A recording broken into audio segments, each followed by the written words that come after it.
কুরকুরে নাই, কুরকুরে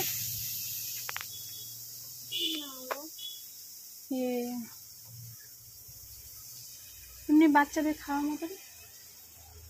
তো বেরিয়েছিলাম আমি দরকারে, যাওয়ার সময় বারবার বলে দিয়েছিল আমাকে কিটক্যাট এনে দিবা বা চকলেট বা কোনো কিছু আদার্স কিছু। তো কাজটা তো সেরে ফেলেছি। তো আসার পথে তো এই দোকানটাই পড়েছে। তো বৃষ্টির মধ্যে আর কোথাও যাবো না ভেবেছি, তো এই দোকানে আসলাম কিন্তু পেলাম না। তো যাই হোক, সামনের দোকান আরেকটা আছে, সেখান থেকে আমি কুরকুরে নিয়ে নিব, নিয়ে তারপরে বাড়িতে যাব, নাহলে পরে আমার মাথার চুল একটাও থাকবে না। আর যেতে যেতে তোমাদের আমাদের ক্লাবের বাড়ির সামনে যে ক্লাবটা, সেই ক্লাবের পুজো মণ্ডপের সাজানোটা, ডেকোরেশনটা, সেটা তোমাদেরকে দেখিয়ে দিচ্ছি একটুখানি। এখন আপাতত বৃষ্টি হচ্ছে, কাজটা বন্ধ আছে, আর পুরো কারিগুলো দেখো ভিজে একদম কি অবস্থা, বেহাল অবস্থা বৃষ্টি নেমে। তো যাই হোক, এটা ডেকোরেশন চলছে আপাতত, এখনও কমপ্লিট হয়নি, জানি না কবে হবে।